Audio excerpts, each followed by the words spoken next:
oh my goodness, would you look at this bunting?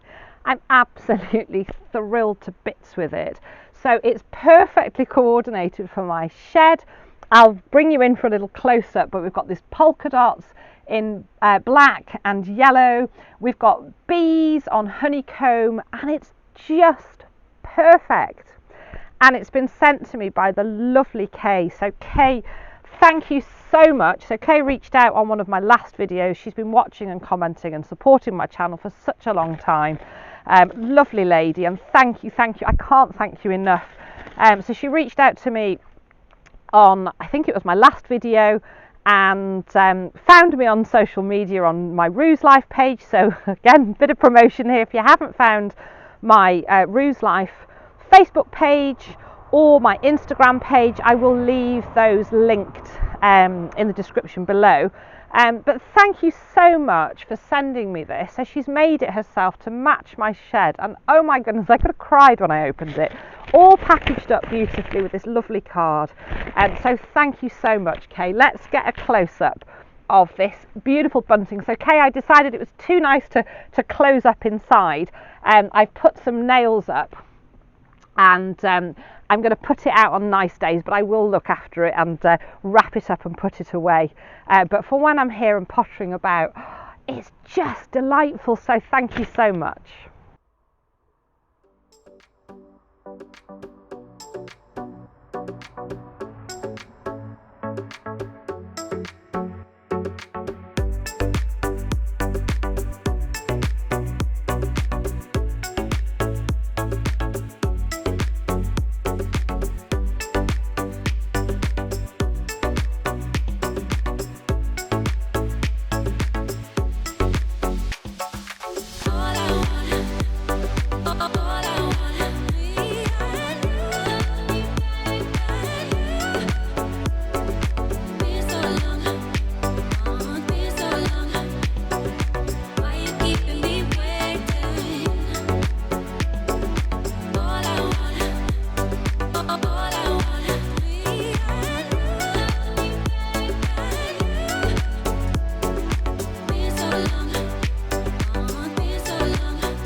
And the other thing I wanted to show you is my little mini wildlife pond, which I've been wanting to put a pond or a water feature here at the plot for a long time.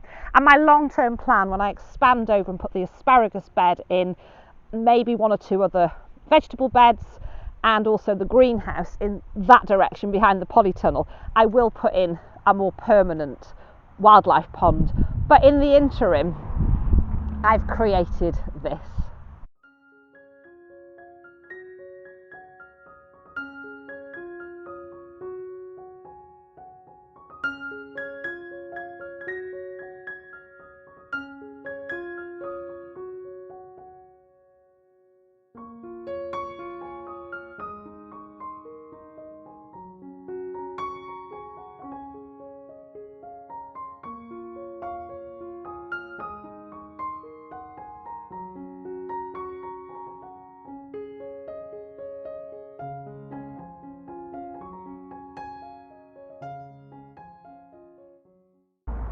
So everything in the polytunnel is just bursting into life, as it is out there in the outdoor beds as well. But I just love it. It becomes this beautiful green grotto.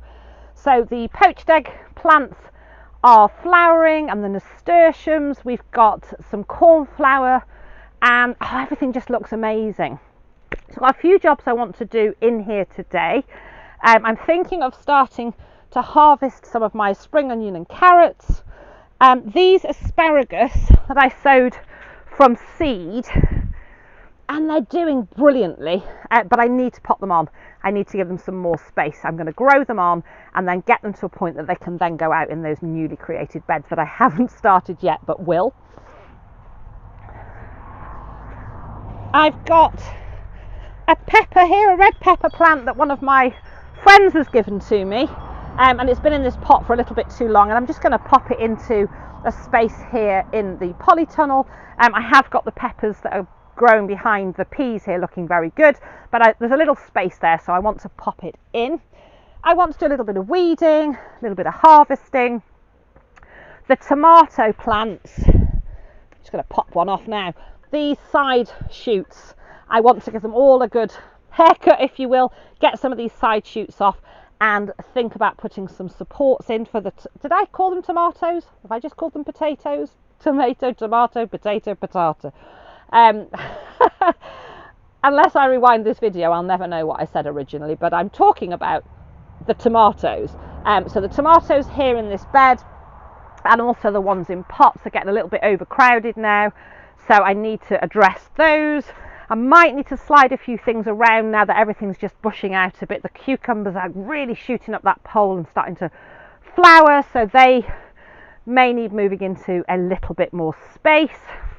I'm not sure what I'm doing with this mustard yet.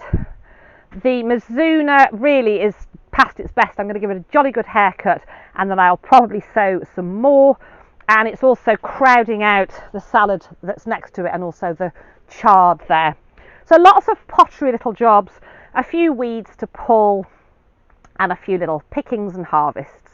So that's what I'm going to get up to today. It's 29.9 degrees here in the polytunnel and it's 26.3 degrees outside, but we are getting little rain showers today. So I thought, as it's not, I mean, it is just as I'm speaking, it's gone up to 30 degrees, but we've been having it up to 50 degrees in here. So I've got the fan going and I can always douse the floor, but while it's not as hot in here, I thought I'd get some of the polytunnel jobs done, especially as it keeps raining. And then the other job, let's just move you so that you can see. So first of all, I can't come over to this zone without talking again about these onions. I am just thrilled. I mean, look at that for an onion. These are, you can hear that lovely papery skin forming now. So these are seasoning and curing just beautifully. So I've still got the ones on the slats here and then just out of your vision, but I did show them to you on my last video. On the bread trays, which are supported on upturned plant pots, are the ones that wouldn't fit basically on the staging. But what I want to talk about are these wildflowers. So a couple of seasons back I sowed a variety of wildflowers in these trays as plug plants and then successfully put them out. But I'm just not having any luck. So I'm going to just pop into the shed where it's a bit cooler and I will talk you through what's happening with these seeds or seedlings and my complete failure to make my vision of a wildflower meadow. So if you've been following me for a long time, you'll know that there's a section that kind of curves around where the driveway comes up on this side of the shed. So as I look through the window I can see it. So it's a curved patch of essentially grassland, which does have a few weeds in it as well, some of which are useful weeds. So some of them are like plantain and clover and dandelions, which are all great for picking and feeding to our tortoise Victor. But I had this vision of having a wildflower meadow space. It's such a big space and I'm so fortunate. You know, the farm is 10 acres and I've taken over this paddock as my growing space, but I wanted to do more. And I have been trying now for 4 years to get this wildflower meadow up and running. And I've tried various different techniques, but it's just not been successful. And the reason is because the grass is so established and there's so many weeds in there that these plants just never get the opportunity. So seeds just get choked and taken over. And even the year that I did the plug planting, we had a few plants, but it didn't really take over the way that I wanted it. And it was a whole lot of work and it didn't really achieve what I wanted it to. And I've had all sorts of suggestions and hints and tips, and I am always grateful for people making suggestions. But the conclusion really drawn by everybody I've spoken to about it is the only way to really do it would be, I don't know how many of you have roundabouts that are council property, and they come in and every year they rotivate them and they sow them with wildflowers and they look beautiful. We have a lot, so they have cornflowers and poppies and oxeye daisies, and they just look beautiful. But they do them freshly every year. And as a no-dig gardener, I don't want to rotivate. I don't want to disturb that beautiful ecosystem that's already there. So I've got to work with what I've got, haven't I? So I sowed a load of poppies into the trays because, as I say, I'd had success with those before. And I grew some beautiful plug plants, and then I used my bulb planter to make little holes, and then I planted with a little bit of compost, and it was a really big old job, and I planted hundreds in there, and it wasn't that successful. And the hope was that as they're native species, that they would self-seed and they would keep coming, and I would only ever have to plant a few extra each year. But it hasn't come to fruition. So as I say, we've tried various methods. I won't bore you with the details now, but we've pretty much exhausted all possibilities, and the only thing left would be to rotivate that area, and I'm just not prepared to do that. Yes, I want to create a beautiful wildflower meadow which will be an ecosystem in its own right, but I'm not prepared, for the sake of something that I would like to look pretty and yes would provide a new environment, but I'm not prepared to destroy the environment that's already there, so that soil structure. So the plants that I've got, so the poppies that I sowed this year have all died. I haven't had a single one of them. I think it's because it was particularly hot, not sure. And then the next batch that I've done are oxeye daisy and blue cornflower, and some of those have actually survived. So rather than lose them, I'm going to dot them about. I'll probably put some into the flower bed, maybe some in pots. I'm just going to get them out so at least I can enjoy them. And I'm going to have a little rethink, and I think going forwards I'm just going to create, so rather than a meadow, either a strip or a strip around the edge, or even just another bed where I do a no-dig system, suppress those weeds, suppress that grass, put my layer of cardboard, build it up, and then just have a smaller area that I can dedicate to wildflowers. And I'll do that next year, either in that area or possibly because we're going to be developing behind the polytunnel. As I say, we're putting the asparagus bed in, probably a couple of other beds, so maybe one of those I could dedicate to wildflowers, and obviously the greenhouse is going up as well, and these are long-term projects. I would love to have got that done this summer, but we've just had so much on in our personal lives. Obviously we're still running the farm, albeit it's a hobby farm. We don't make money out of it, but we've got the sheep and the horses and the chickens and Victor and our lovely greyhound Kaylee, and we're both holding down full-time jobs. So keeping on top of the plot, looking after the 10 acres in total and the animals, that's a full-time job in itself, isn't it? So there's only so much you can do. So enough waffling. I've got lots of jobs to get on with, and that's what I'm going to be doing today.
So while I'm in here, let's harvest some of these carrots and have a look at the spring onions. The spring onions are kind of being overtaken a little bit, so I might just pull some carrots and then give the onions a chance to bulk out when they get a little bit more space and light. But let's see if there's any of these carrots that are worth eating.